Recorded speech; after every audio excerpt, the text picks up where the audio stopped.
Ivy, welcome to the podcast. Really delighted to have you today. Thanks so much for making time. You want to introduce yourself so folks know who I have the honor and delight of speaking with today? Yeah, absolutely. Well, I'm Ivy Brashear. I work at the Mountain Association in Berea. I'm the Appalachian Transition Director. I've been working there for 8 years, a little over 8 years now. But before that, before that, I was in school. And then before that, I was working as a newspaper reporter in Perry County in Eastern Kentucky, the Hazard Herald. That's my hometown newspaper. So that was a lot of fun. And I'm actually from Perry County as well. My family has lived in Perry County for 5 generations since before the Civil War. Wow.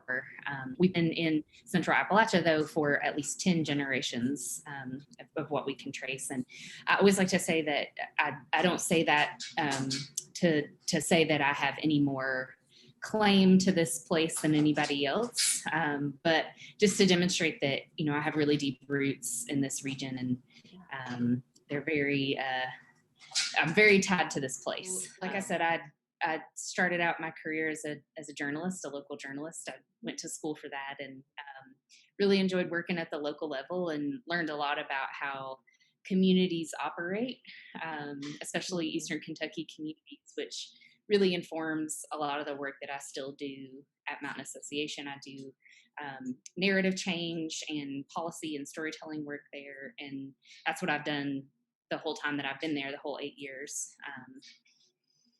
So that work is that's really important to me. That work is, I feel like, is very vital to any kind of change that we're trying to make happen in this region and in this place, and anywhere really. I feel like storytelling and narrative work is just central to any kind of big change that you're trying to make happen. And so I just feel really, really passionately about the work that I do. Yeah, And that's sort of a very high level brief overview of me, but happy to answer any other questions about that. sure. Well, I guess two questions come to mind. Do you have newspaper reporters in your family history? Is that something that you just were interested in? And then how do you connect people to story and storytelling? How do you find, why do people listen to stories, or how do you find that stories create change?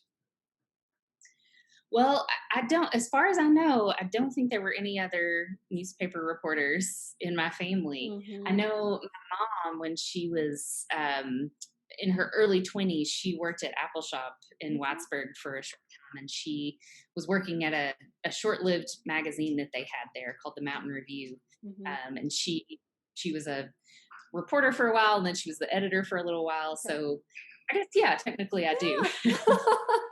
That's cool. That's kind of, I don't, but yeah, I do. Um, she was a teacher for Okay. much of her career in my life, and so I forget about that little moment in her history until I start Mm-hmm. talking about it. Mm-hmm. But yeah, it was always something I was really interested in. I've always been a writer and writing stories and loved storytelling. And I think growing up in Eastern Kentucky, you from a very young age, you're surrounded by a lot of storytellers. I mean, that's really central to our culture, and my family was full of them. Yeah. So we're sitting around the Thanksgiving table and just gleaning all of these stories, and the way that those stories were told was just always really. I always loved that as a kid, and I sort of carried that over into growing up and writing little stories of my own, and found in college that I really loved to tell other people's stories, and make sure that other people's stories were getting heard. Mm-hmm. And I think that's really the ethos that I bring into the work that I do now, is really trying to seek out stories of other people that are powerful and important and impactful, and trying to amplify those stories in some way. And I think, to your second question about, how do you get people to connect to stories, I think one of the best ways to do that is to make sure that other people can see themselves in the stories that you're telling. And we really try, in all of the stories that we gather and that we amplify, we really try to make sure that we are connecting to to our broader audience in some way. And Mhm. we try to do that by making sure that people can see themselves in those stories and really connect to those in some way. We connect them to try to connect them to place and to events that are happening, to certain people and cultural identifying markers Mhm. that will really Mhm. help people to connect with those and to see themselves, and to potentially see that, it's possible if this other person is doing it and they seem a lot like me, or they're in my hometown, maybe it's possible for me or for others, or for my children, or Mhm. for my other people in my community to do these things too. Yeah. That's really like that's probably the central thing that we try to do in our work now, is to just really help people identify with the stories that we're putting out there. And how do you put the stories out there, and how do you kind of measure change to some degree? I mean, I know that's tricky to know, like, and what needles you use to move. Is it cultural? Is it what you're experiencing? I know, just as an aside, in the work that I've done in working with communities, it's very direct. One town talks to another town, and they're like, "Oh, did you know about this work?" And someone shares their knowledge of how to do something, and often in my experience, it's been women who are sharing stories with each other and like, "Hey, did you know about that $3,000 grant or that $1 million grant? Or here's how to create a PowerPoint, or here's who you need to talk to." And it's that real kind of peer to peer learning that creates real change. I mean, even kind of gives me goosebumps, the level of real change that takes place through stories, and then through that real open hand to help in a humble way folks know how to do the same thing that other people are doing. When I say humble Yeah, way, not a holier than thou way. And I'm curious what your experience is, Ivy, your deep history, and how people connect to those stories and how you amplify I them. mean, everything you're saying is exactly right. I think that's exactly what we see in the region, is that people are sharing from person to person information and stories. And did you hear about what's happening in this town? Did you hear about what's happening with this person? And then they're trying to see if they can replicate those things in their own community. I think that's exactly how it happens. Mm-hmm. Um, the way that we put our stories out, we have a blog, we have our social media. That's the primary way that we put things out. We also have worked over several years, to build relationships with local reporters and regional reporters, Mm-hmm. so that we can send them a press release, or we can send them a blog that we've written as an idea for them to pursue further. Mm-hmm. And there are times too when we are seeing a particular issue happening, and we will just reach out to them and ask, have you started to notice this? Are you Yeah, interested in covering this issue? that's great. That's another way. Yeah, and we have a pretty close connection to Apple Shop, and Mm-hmm. we partner with them a lot on different things, and they have their radio station, which is just awesome, and I love it. Everybody I know loves it. Yeah. WMMT, Mm-hmm. and they have a show on there called Making Connections News, and we oftentimes will swap stories with them, and make sure that we're all on the same page about what is going on, and if Yeah. we need to amplify something, we help each other do that. And it's harder for us to track those Yeah. changes that are happening from our storytelling. We this year are trying to explore some different ways to do that. There's a professor at the University of Kentucky, Nicole Brazil, who uses a tool that's called ripple effects mapping, and it's really a way to track how stories have an impact, and what kind of change that they actually make. That is Cool. cool. It's very, very That's cool. really neat. Write that It's down. it's fascinating. Yeah, you should totally Awesome.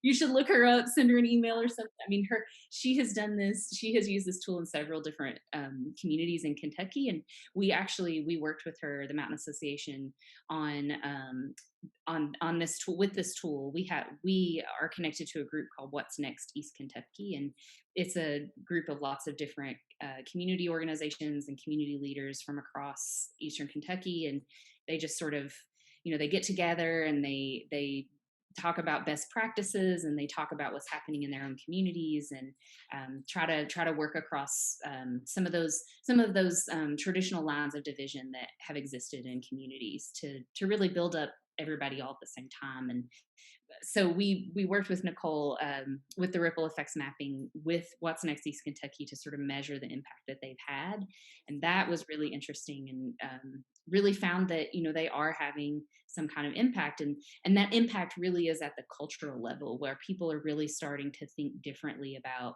community development and storytelling and community engagement, which is Mhm.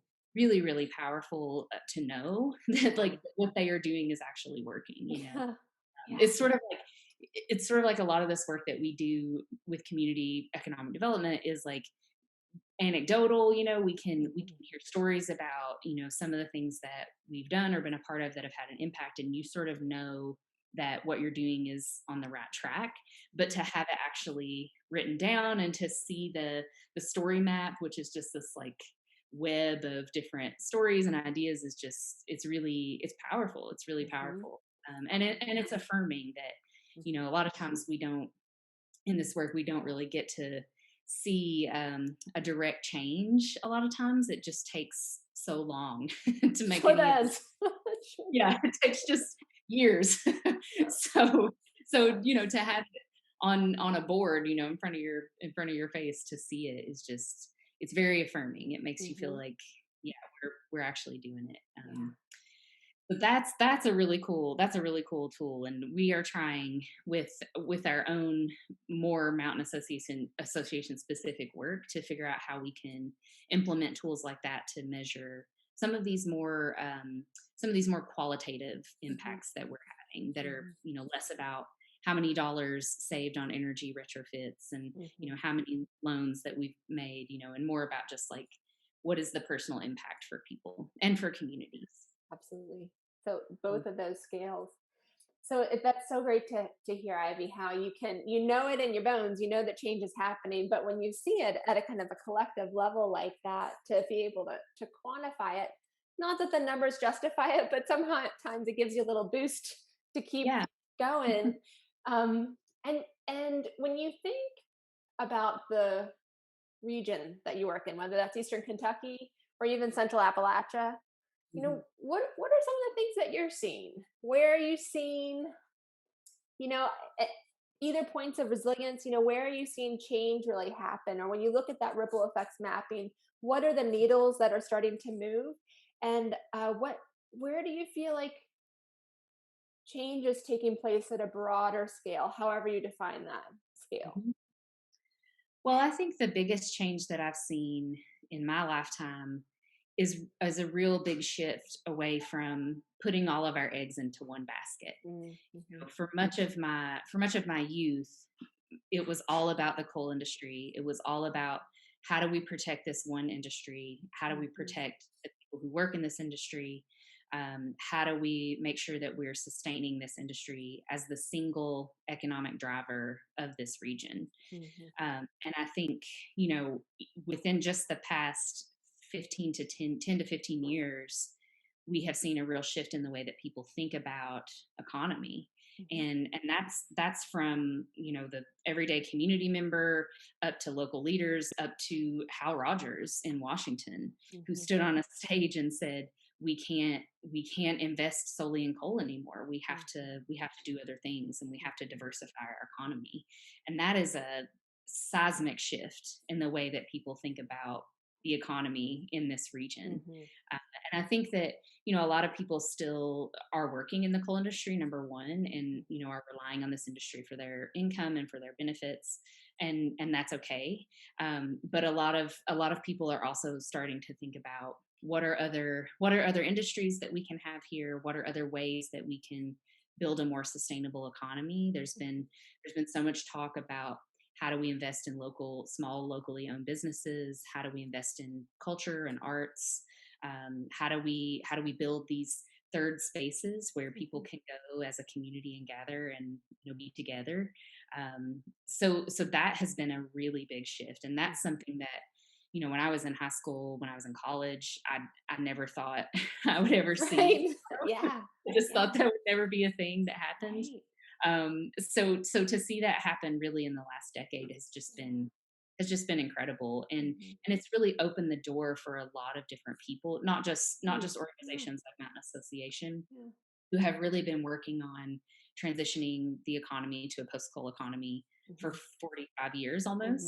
Mhm. Mhm. But just community leaders who have lived in these communities their entire lives, and have as deeper roots as I do there, Mhm. just starting to think about what else can we do, and how can we rebuild our main streets, and how can we rebuild that sense of community that really the coal industry, for what it's worth, really helped to build, because there were Mhm. so many people in these communities and in these downtowns, at one point in time, and people are really trying to get back to that sense of community that Mm. that really over time has been lost, as the economy, the national economy, has shifted to more of these big box stores, Mhm. and shifted away from Main Street. Mhm.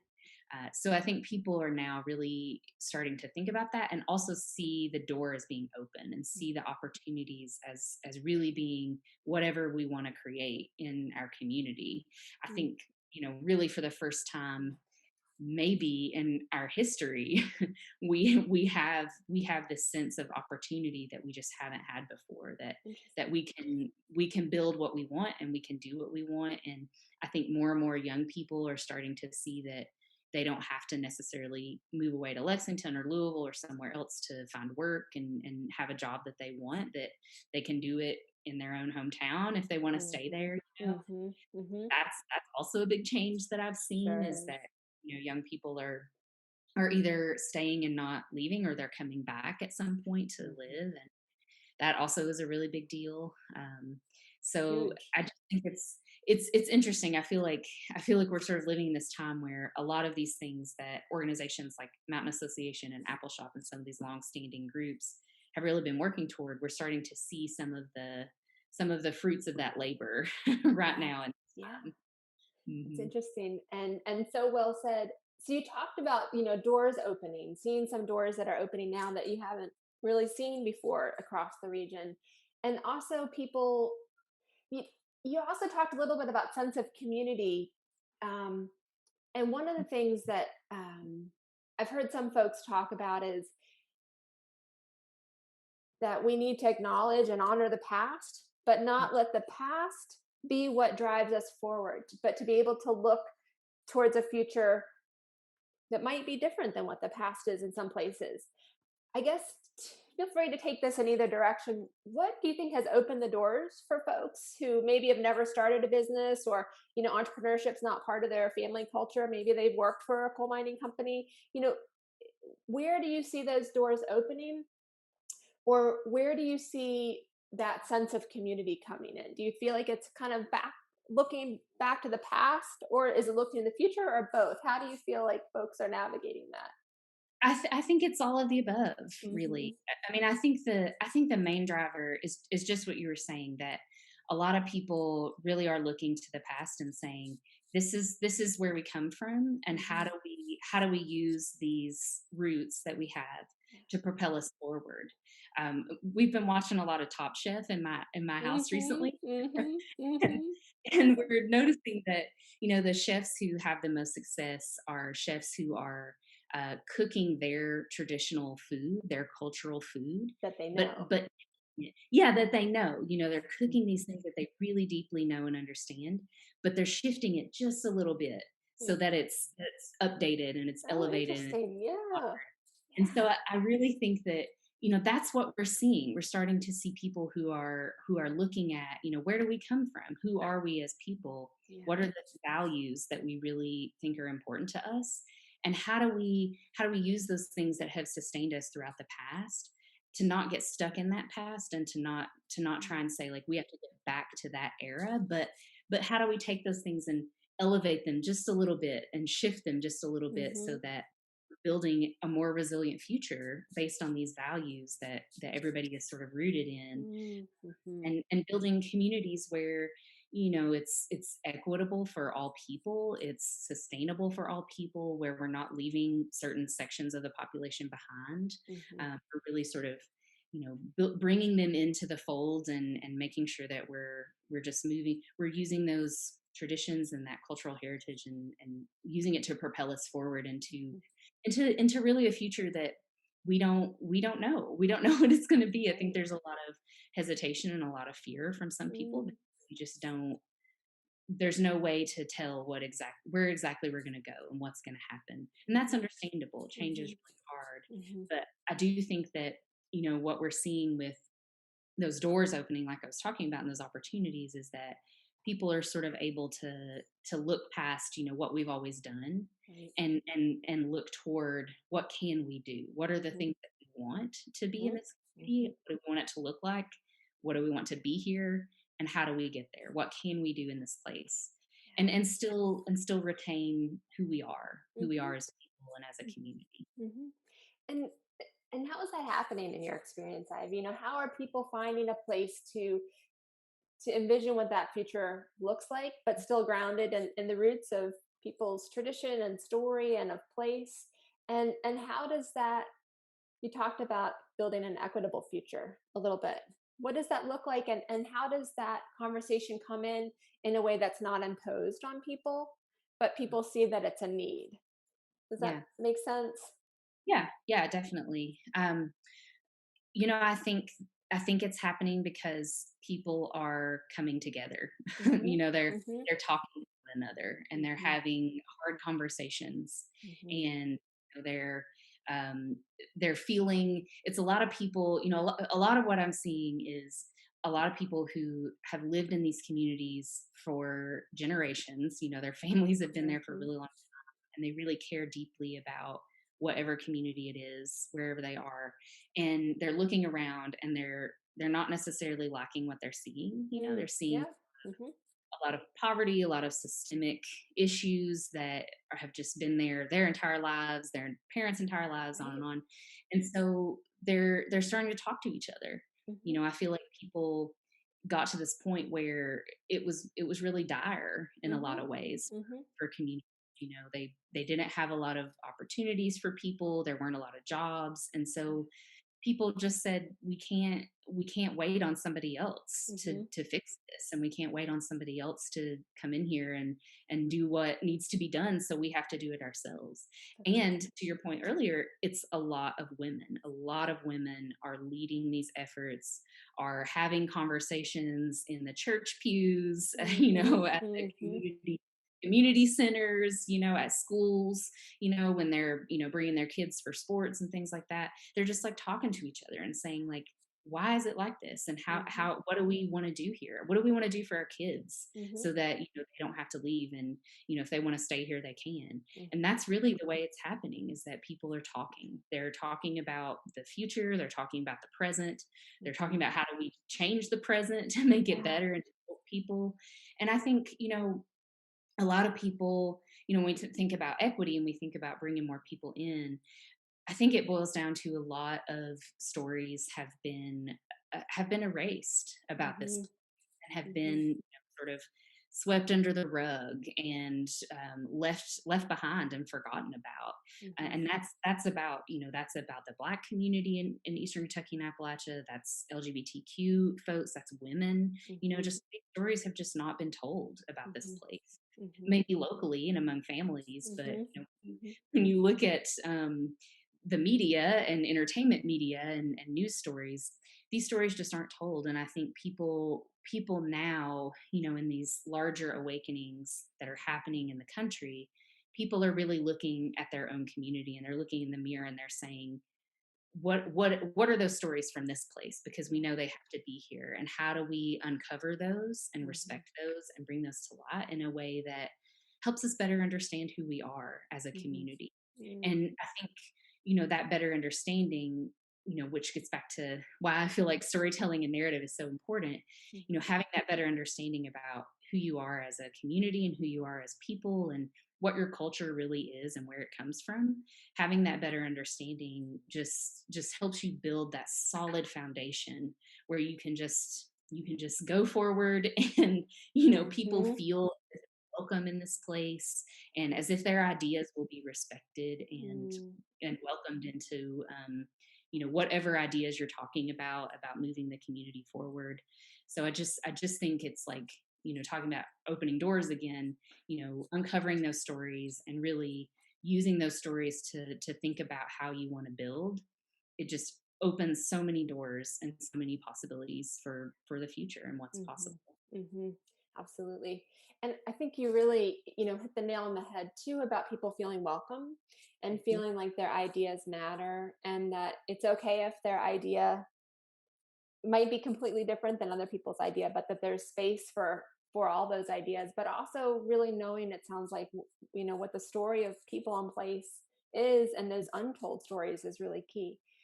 mhm, What inspires you in terms of people who are telling the untold stories? When you look out across Eastern Kentucky or again Central Appalachia or even the nation, are there kind of examples of folks who are saying, well, this story hasn't been told, but it's a really key part of our culture, and we want to amplify it and amplify it in a way that even others can connect to it, if that mhm. makes sense. What's inspiring you about people telling stories to build an equitable future these days?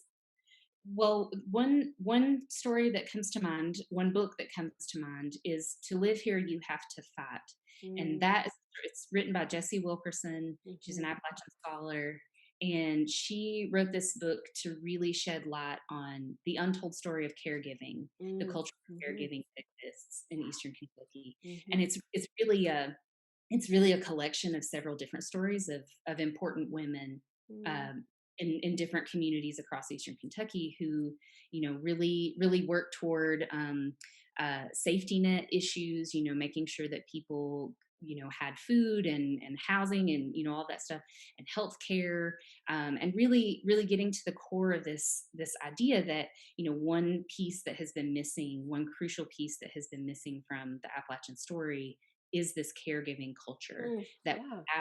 without this history and this great legacy of women taking care of the men in their lives and taking care of the children and taking care of the community in really Mhm, tangible ways, mhm, we could never have had the coal economy that we had. We could never right. have sustained ourselves for Yeah. as long as we have had. And it's really a book that tries to shift that narrative a little bit Mhm, and turn away from this narrative that we hear a lot in the news media about out of work coal miners, mhm, and that is like those are true stories as well. mhm, um, but what Jesse's trying to do is just say that, like, this is a whole other side to that story. This is the flip side that is also just as important and just as crucial. mhm, And I think, we're starting to see that and have been seeing that for a long time. I mean, there are Black Appalachian scholars for, many years who have also said, these are the Black coal miners of Harlan County, of mhm, Cumberland, Benham, and Lynch, and mhm, Harlan, who mhm, who really, without them, this wouldn't have been as successful a county as it was in the coal industry. And mhm, and this is their culture, and this is what they brought to this place, and they're still here. mhm. Whether or not Yeah. people may think that, like, they're still here and they're still living this place and contributing to this culture. Mhm, And I think we're also seeing in more recent years, we've seen a lot of work from organizations, youth-led and youth-centered organizations like the Stay Project, which is based out of the Highlander Center in East Tennessee, and also It's Good to Be Young in the Mountains, which came out of Harlan County, where young people are coming into the fore and saying, we're in this place too, and we are youth of color, we mhm, are LGBTQ identifying, mhm, we want to live and be in this place, and these are our stories. And I think all of these efforts are just adding to this collective narrative of Eastern mhm, Kentucky, and what it means to be um, of this place, and to love this place, and mhm, to want to build a better future here, and to want to be a part of the communities, and not consistently and always have to be sidelined and mm, treated as if you aren't a part of the community. mhm, And I think it's vital work. This storytelling work is just vital. we mhm, we have to um, I wrote an essay. I wrote an essay for the book Appalachian Reckoning, which mhm, was a response to the elegy, and I was privileged to be asked to read part of that essay at the Appalachian Studies Conference a mm, few years ago. And somebody asked me after this presentation and this panel of people, um, you know, your story is one story, and how it's not like the whole story. So mhm. so what do we do about that? do we do to like tell a more complete story? And the answer is we all just have to tell our stories. Right. We have to find those hidden stories and those stories that have been sidelined. We have to have people like the youth of the Stay Project stepping forward to say, we live in this place and we love it. Mhm. We've been here all along. And we just have to have all of these people telling their stories, bringing them to light and bringing them to the community, Mhm. and using those stories to just say like, this is who we are. Mhm. That's so vital, in order to move forward in any way. Mhm. Yeah, absolutely. And what do you find allows people to be willing to share their story? Like what I don't know if it's I've heard people talk about and have experienced, creating safety in community. Is it that once there's enough people who are sharing their stories together, a tipping point is reached? What do you find allows people to share their stories where it hasn't felt safe to share their stories or to fully be who they are in their community or place in the past? I again, I think it's all of the above. I think, Yeah. Mhm. they have to have a sense of safety in that place, and a lot of times it is because of organizations like It's Good to Be Young in the Mountains and Stay Project, where they are existing in the region and they're saying this is a safe space for you to come and be, Mhm. and, no judgment, like just Mhm. come and be a member and tell us your story, and help us build. Um, and also, it's other stories being told. It's people who are brave enough to step up and say, I'm here, I am who I am, and this is also a part of this Eastern Kentucky Appalachia story. Mhm. When enough people are stepping forward, and a lot of times all it takes is one person to step up in a community and say, this is who I am, and I live here, and I love here, and just as much a part of this community as anybody else, for other people to then feel safe, and Mhm. for young people especially to feel safe and to feel like they are seen, and they can Mhm. be who they are. I think that's especially true for LGBTQ Mhm. people. I think for people of color, I don't want to speak about their experience because obviously I'm not a person of color, Mhm. but I think it's kind of a similar thing. I think it's about creating that safety and creating Mhm. these places, and um, you know, allowing, coming to people and asking them about what their story is, and not Mhm. just assuming what their story is, giving them space to just tell, Yeah. this is my story.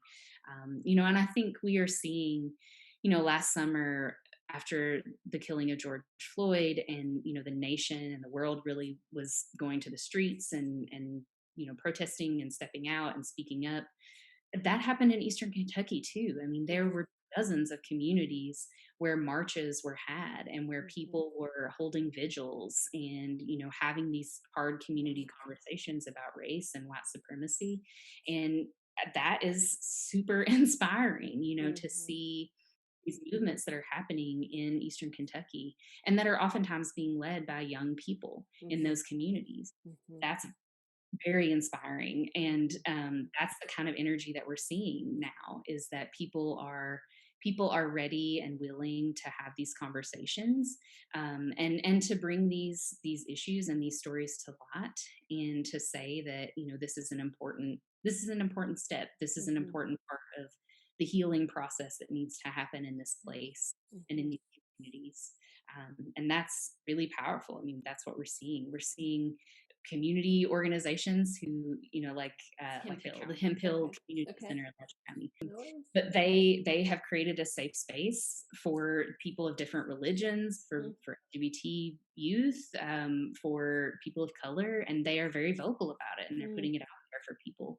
A lot of times what we say, in our own storytelling and communications and policy work at Mount Association, is that sometimes people in Eastern Kentucky can feel like they are the only person who feels a certain way, Mhm. or who identifies a certain way, or who is a certain way. Mhm. And what we need to do, and part of what we need to do in our work, is to just be a voice for Mhm. people. And I Mhm. think that when people are seeing, organizations or other people or community centers step up and be that voice, Yeah. it makes them feel a little bit more safe and makes Yeah. them feel a little bit more welcome. Yeah. And that's really what it takes. Mhm. That's what it takes. Absolutely, absolutely. Cultural shift. Mhm. And what Mhm. is it, the Hemp Hill Community Center?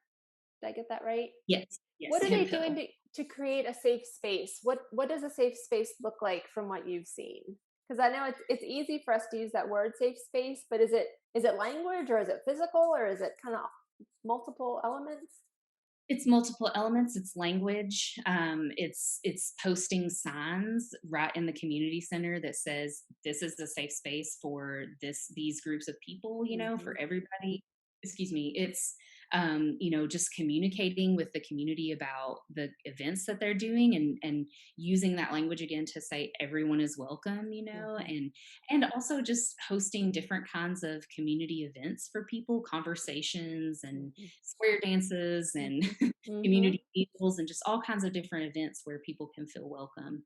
Yeah. And one of the things too that they are doing is they have a bakery there and a brick oven, um, a pizza business, and Mhm.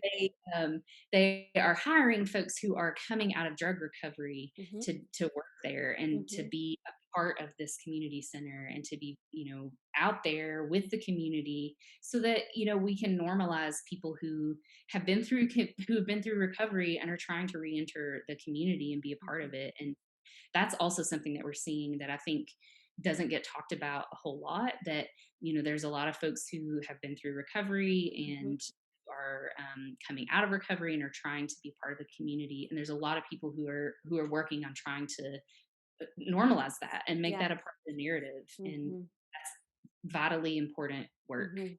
in Kentucky. So creating safe space and saying for people who are in recovery, we welcome you. Yeah.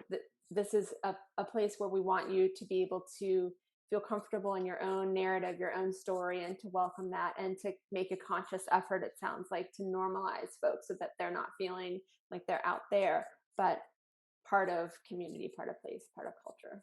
Yeah. Yes, Yeah. exactly. So important. So, Ivy, feel free to take this one as well in either direction about your own. You talked a little bit about being on a panel at the Appalachian Studies Association conference and telling your own story. What are some points of resilience from your own life? What has really helped either shape you or find your place in community, and or when the broader region, what do you feel like has, in addition to what you've shared, helped really grow resilience at the regional level? So personal and then broader. Yeah, Feel free to head either way there. sure. Well, I think in my own life, I have a lot of examples that were around me growing up of what resilience looked like.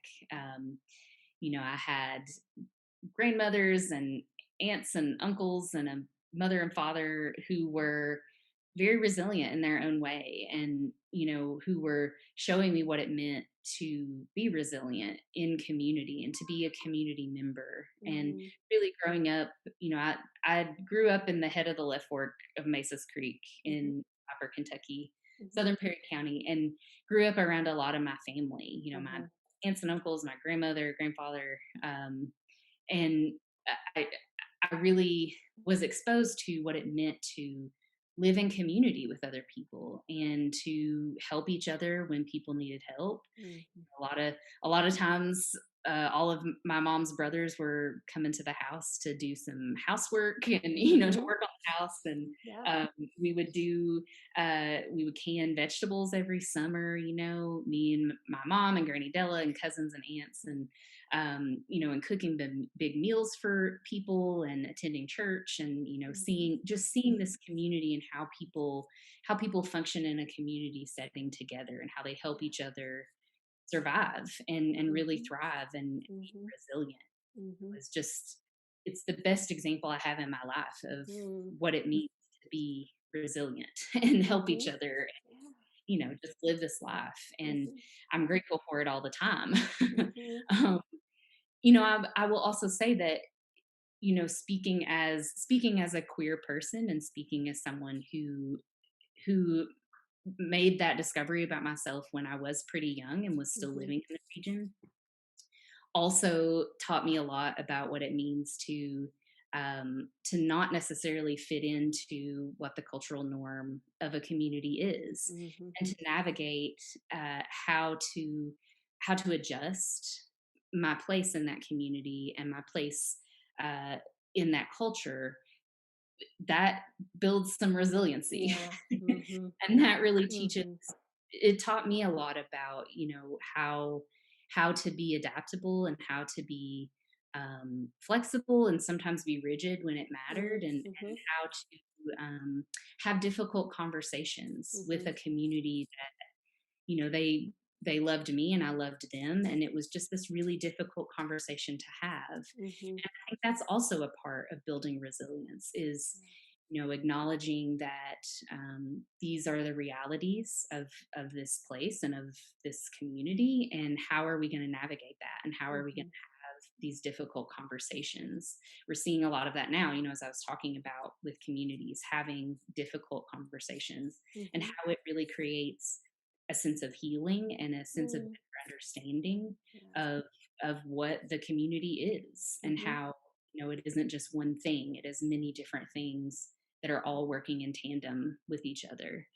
I think that's what we are seeing now a lot Yeah. of. I mean, there is a long way for us to go, and I think that, we are a region that a lot of people, and the idea about Appalachia is that it's very isolated. It's an Mm. isolated place. Mm. Um, I wouldn't say that, but I would say that it sometimes is a very cloistered place. It is very Mm. Mm. close. It is very, it can feel like a bubble. Mhm. Mhm. However, it is not a place that exists on its own. We in this region and in this place are very impacted by what is happening in the world and what is happening in the nation. And I think that, recently what we're seeing is a lot of political division and division along ideological lines Mhm. that is sometimes making it hard for certain people to exist in this place. It's making Mm. it hard to have those hard conversations that we were seeing so much of in recent years. But I do think that we are also a very resilient people, and Mhm. we could not have survived in a place that has been so wholly exploited in so many ways, and so oppressed systemically in so many ways. We could not have survived as a people, with important parts of our culture intact, if Mm. we had not been a resilient people. Mhm. I think I Mhm. think that that through line of resiliency, um, it will always carry us through. And I think, no matter what difficult times we're having, we'll get through because of that resiliency. And Mhm. I think it teaches us how to exist in this place and how to exist as a community, Mhm. have difficult conversations across these lines that sometimes we use to divide ourselves. Mhm. And like I said, I keep saying it, but, like, we're seeing it happen in various ways, and I think that, we're going to keep seeing it happen. I think there comes a point in a community, and especially in Eastern Kentucky, where you look around and you understand that, like, we are all in this together. These are my Mhm. neighbors. This is my community, and we have to help each other. We can't wait on some external company to come in here. We can't wait on the federal government to send money, or the state government. We're going to have to help each other if we're going to make it. And Mhm. that point, throughout history, eventually always comes, and I think Mhm. that's a show of our resiliency as a people and as a culture. Yeah, so well said. So well said. And something that I've heard echoed across so many places where communities have kind of picked up the mantle and said, we're going to create change, we're not going to wait for anybody else because it's us and we're the ones who are going to do it.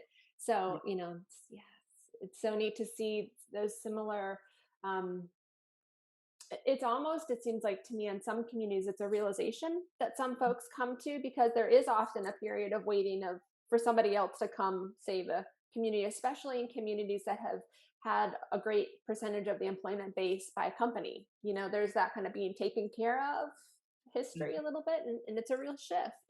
Yeah. I wanted to go back to something you said earlier, Ivy, about when people are in a place of fear.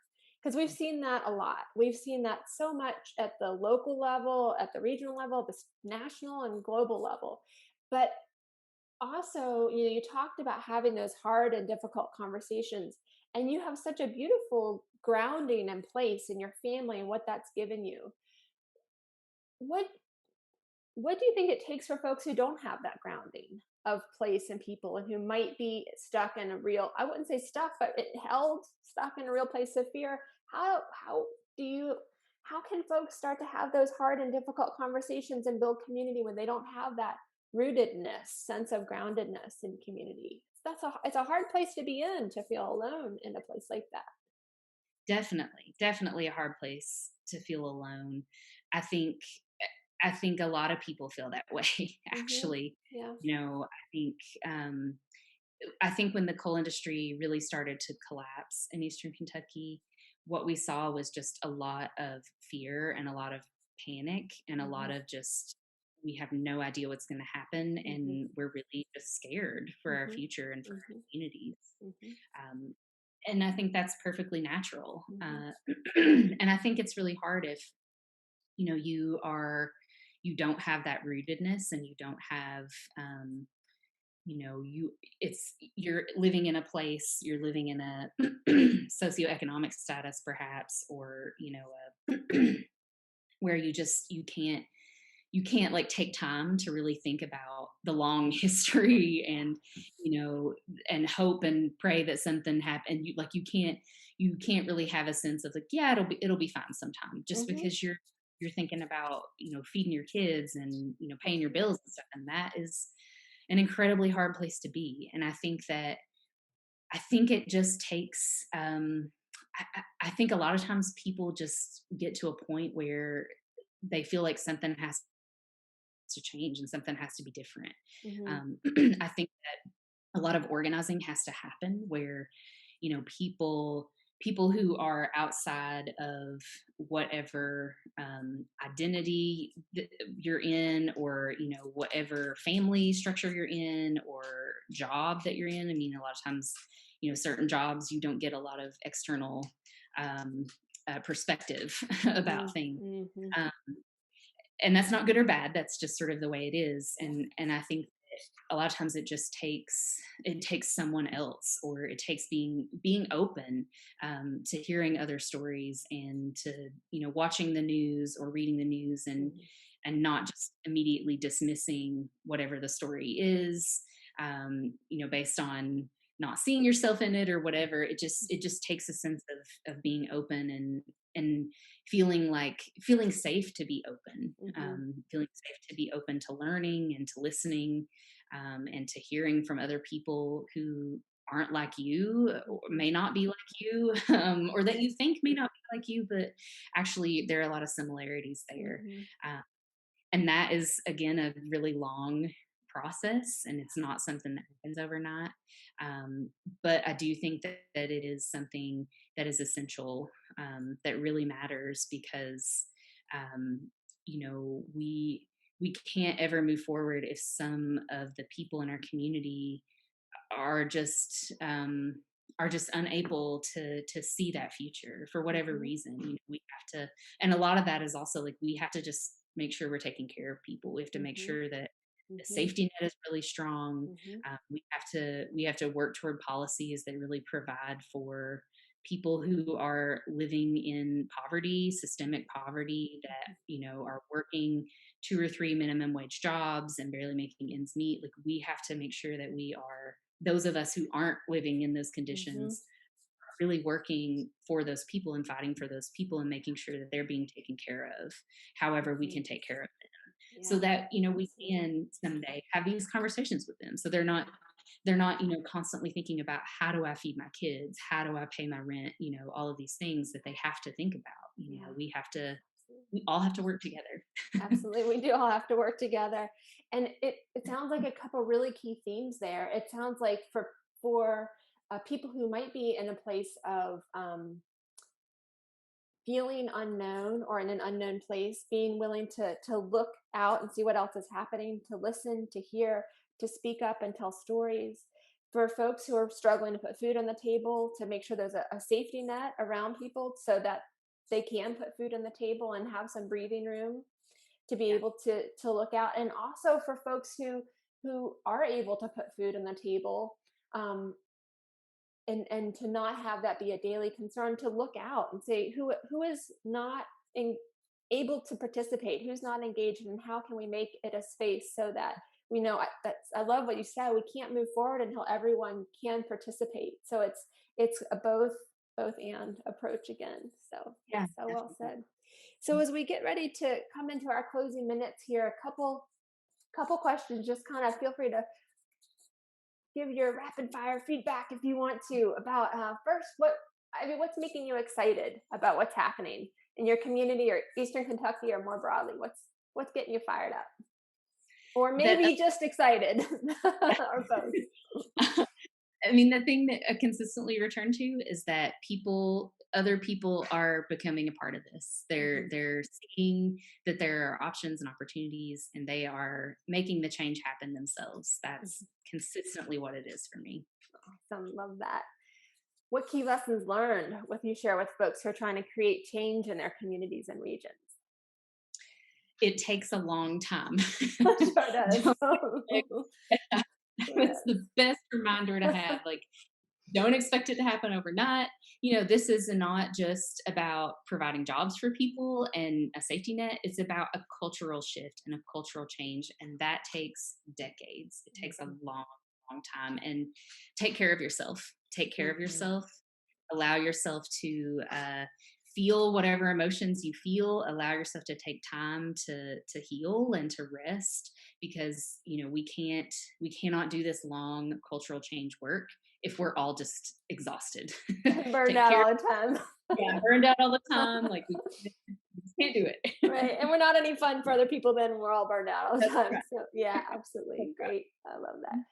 What do you wish someone told you 5 or 10 years ago about this work? Or what would you tell someone who is just starting on this work, of engaging? Yeah.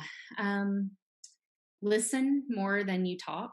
Don't always, always, always check your assumptions.